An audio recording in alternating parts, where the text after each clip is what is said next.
शाहिदीन व शाकिरीन वल्हम्दुलिल्लाहि रब्बिल आलमीन। ये तो अक्सर दहने शाहे ज़मन से निकला, ये तो अक्सर दहने शाहे ज़मन से निकला, काम उम्मत का हुसैन और हसन से निकला। जुल्म पर जुल्म ही करते रहे जालिम, लेकिन शिकवे जुल्म न ज़ैनब के दहन से निकला। शह की मद्दाही का बेदम जो भरा दम तूने, मतलबे रोज़े जज़ा शेरो सुखन से निकला।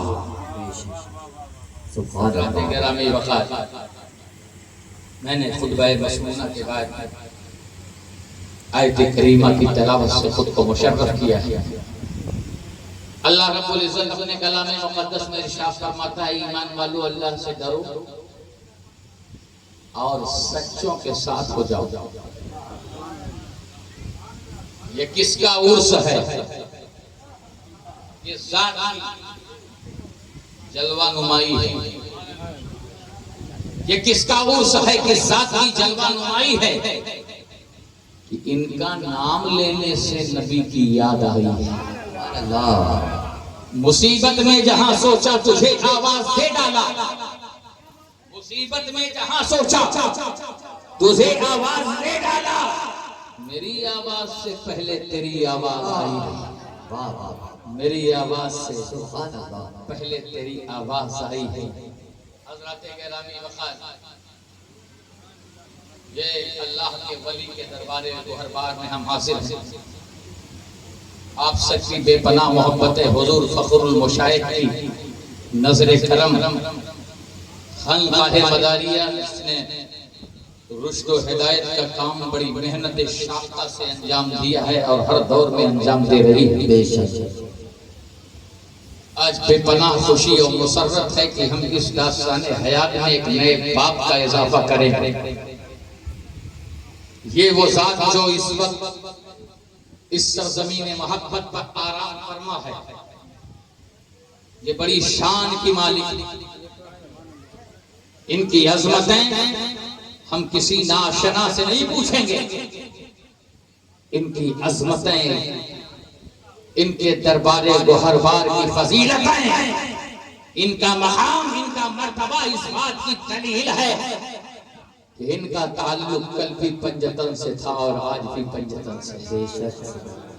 हमने बांधा है तेरे इश्क में इहराम जुनू, हम भी देखेंगे तमाशा तेरी लैलाई का। ऐ ईमान वालों अल्लाह से डरो और सच्चों के साथ हो जाओ। यहाँ किसी बेईमान पर बात नहीं हो रही है। गोया अगर कोई बेईमान बैठा हो या कोई बेईमान कमेंट्स कस रहा हो तो हम उस पर कोई बात नहीं करते। बात यहाँ ईमानदारों की है, ईमान वालों की है। और ईमान मुकम्मल होता है पंजतन पाक की मोहब्बत से, ईमान मुकम्मल होता है रसूल पाक के इश्क से, ईमान मुकम्मल होता है खुदा की तौहीद को मानने से, ईमान मुकम्मल होता है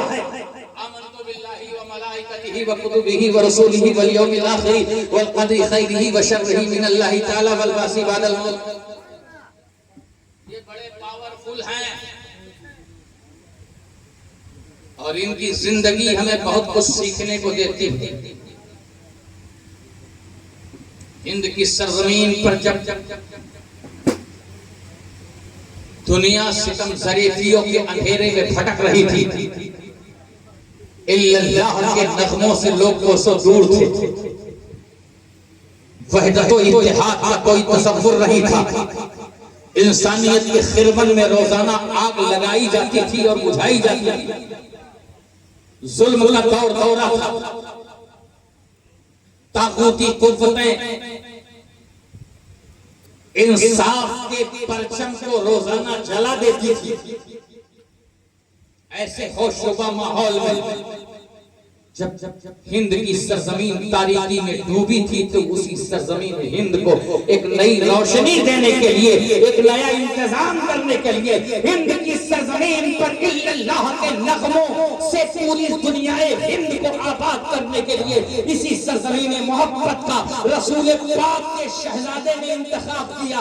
इंतखाब तो मुस्तफा का था, इंतखाब तो मुर्तजा का था, इंतखाब तो रसूल हाशमी का था, इंतखाब तो सैयदुल मुरसलीन का था, मगर उस इंतखाब को मुकम्मल करके जिस जात ने दिखाया उसी जात का नाम कुतुबुल मदार है, उसी जात का नाम सैयदना बदियुद्दीन जिंदा शाह मदार है। उस सरजमीन मोहब्बत पर जब हाजिर हुए हैं तो आलम क्या था, दुनिया एक तमाशाई की हैसियत से इधर उधर भटक रही थी। न जाने कितने लोग थे जिन्हें अपने वजूद की मारिफत नहीं थी, न जाने कितने ऐसे लोग थे जिन्हें अपनी शनाख्त न थी।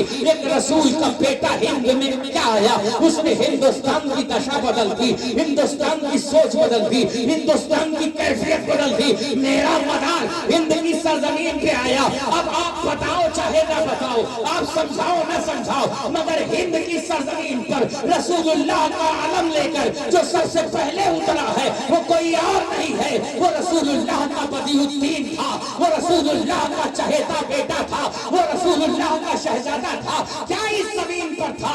इस जमीन पर जुल्म था, इस जमीन पर नाइंसाफी थी, इस जमीन पर बदतीनत लोग थे, इस जमीन पर लोग जुल्म का साथ देते थे। मगर जब मेरा कुतुबुल मदार आया तो कोई फौज लेके नहीं आया था, कोई असलहा लेके नहीं आया था, कोई फौज लेके नहीं आया था, कोई नेजा लेके नहीं आया था, कोई तलवार लेके नहीं आया था, कोई असलहा लेके नहीं आया था। ऐ कुतुबुल मदार जिंदा शाह, आप क्या लेके आए थे? तो मेरे कुतुबुल मदार ने कहा रसूलुल्लाह की 63 साल जिंदगी लेके आया था, मक्का लेके आया था, मदीना लेके आया था, ताइफ लेके आया था, बद्र लेके आया था, उहद लेके आया था, खंदक लेके आया था, वो फतह मक्का का नक्शा लेके आया था, सुलह हुदैबिया का दस्तूर लेके आया था। नारे